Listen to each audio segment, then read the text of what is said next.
নমস্কাৰ প্ৰিয় দৰ্শক, আজি মই এটা ব্ৰইলাৰ মাংসৰ ৰেচিপি লৈ আহিছোঁ আৰু কেনেকৈনো বনাওঁ চাওঁচোন বলক।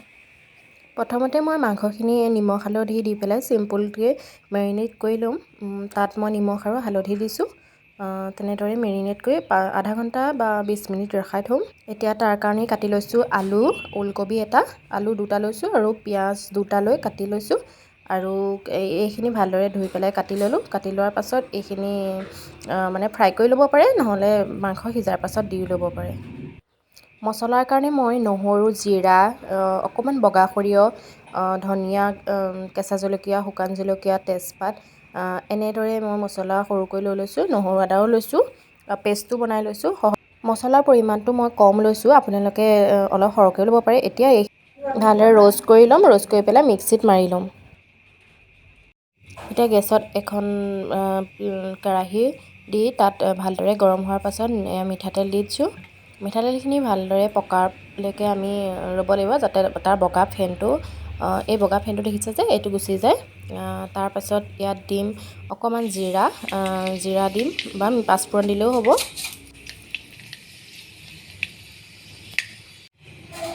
পাঁচফোৰণ আৰু জিৰাখিনি পকি গৈছে। এতিয়া ইয়াত মই পিঁয়াজখিনি দি দিম। পিঁয়াজখিনি কম পৰিমাণে দিম, পিছত মাংসত দিম আৰু ভালদৰে ৰঙচুৱা হোৱালৈকে ভাজি লৈছোঁ। এতিয়া পিঁয়াজখিনি প্ৰায় ৰঙচুৱা হৈছে আৰু ৰঙচুৱা হোৱাৰ পাছত মেৰিনেট কৰি থোৱা মাংসখিনি ইয়াত দি দিম। মই মাংসখিনি দি দিছোঁ। মাংস যিহেতু আধা কেজি হ'ব আৰু মছলা পৰিমাণো কম দিম। মছলা কম খোৱাৰ বাবে পৰিমাণটো কম দিছোঁ। আপোনালোকে সৰহকৈও দি খাব পাৰে। ইয়াত বিলাহীও এড কৰিব পাৰে, মই বিলাহী নাই দিয়া, অপশ্যনেল হয়।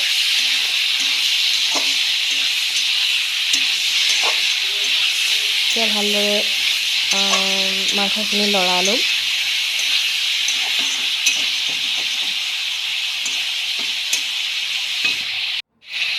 এতিয়া ইয়াত মিট মছলা দিছোঁ, তাৰপাছত জিৰা দিম, ধনিয়া দিছোঁ আৰু কালাৰৰ বাবে অকণ বিৰিয়ানী মছলাও দি দিছোঁ, আছিলে কাৰণে অপশ্যনেল হয়।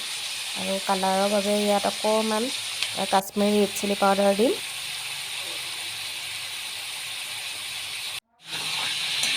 এতিয়া এইখিনি ভালদৰে লৰাই পেলাই ভালদৰে ফ্ৰাই কৰিম। চাব যাতে তলফালে লাগি নধৰে আৰু তেলটো মাংসখিনি ফ্ৰাই কৰোঁতে সদায় ল' ফ্লেমত ৰাখিব আৰু ৰঙচুৱাকৈ ভাজি ল'ম, যাতে মাংসটোৰ পানীখিনি ওলাই তেলটো ওলাই যায় মাংসৰ পৰা। এতিয়া তাত তেজপাত দুখিলা দি দিম। তেজপাত সুগন্ধিৰ কাৰণে দিয়া হৈছে। তাৰপাছত ভালদৰে লৰাই দিম, যাতে তেজপাতৰ গোন্ধটো এতিয়াই ওলাই যায়। সেইটো কাৰণে মাংসখিনি ফ্ৰাই কৰোঁতেই দি দিছোঁ আৰু এতিয়া ভালদৰে ঢাকোন দি ল' ফ্লেমত ফ্ৰাই কৰিম। এতিয়া প্ৰায় মাংসখিনি সিজিছে আৰু তাৰ মাংসখিনিৰ পৰা তেলটো ওলাই গৈছে। তেতিয়ালৈকে আমি মাংসখিনি ভাজিব লাগিব, যিহেতু ব্ৰইলাৰ মাংসত পানী থাকেই। এই পানীখিনি মাৰ যোৱালৈকে আমি ফ্ৰাই কৰিব লাগিব।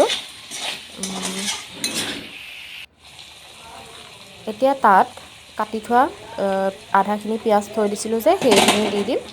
পিঁয়াজখিনি ইয়াত এনেদৰে পিছত দিলে ভাল হয়, সেইকাৰণে মই এনেদৰে দিওঁ। আপোনালোকে ফ্ৰাই কৰি প্ৰথমতে মাংস ফ্ৰাই কৰাৰ আগতো বনাব পাৰে। মই নিজৰ মতে বনাইছোঁ।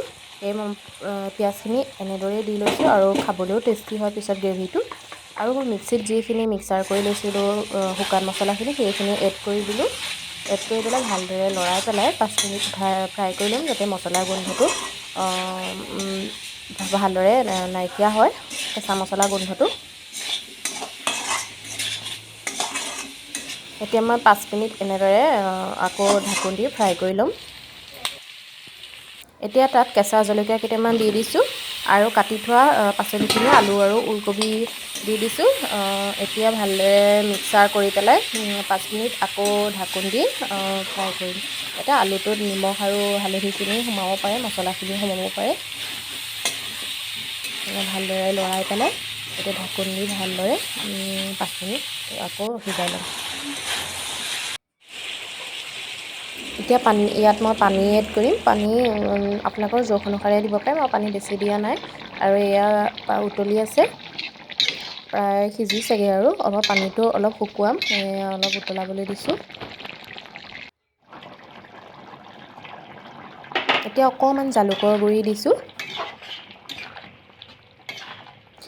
এতিয়া ভালদৰে উতলিবলৈ দিম, তাৰপিছত আলু ভাঙি দিম মাজতে। এয়া আমাৰ ব্ৰইলাৰ কাৰী ৰেডি হৈ গ'ল।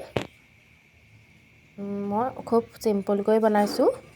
আপোনালোকে এয়া অকণমান ডাঠো কৰিব পাৰে আৰু মছলা বেছিকৈ এডো কৰিব পাৰে। মই বেছিকৈ মছলা দিয়া নাই। সেই ব্ৰইলাৰ কাৰী আমাৰ এয়া ৰেডি। যদিহে ভিডিঅ'টো ভাল পালে তেনেহ'লে লাইক কৰিব, কমেণ্ট কৰিব, শ্বেয়াৰ কৰিব এণ্ড ছাবস্ক্ৰাইব কৰি দিব। কাষতে থকা বেল আইকনটো প্ৰেছ কৰি দিব। ধন্যবাদ।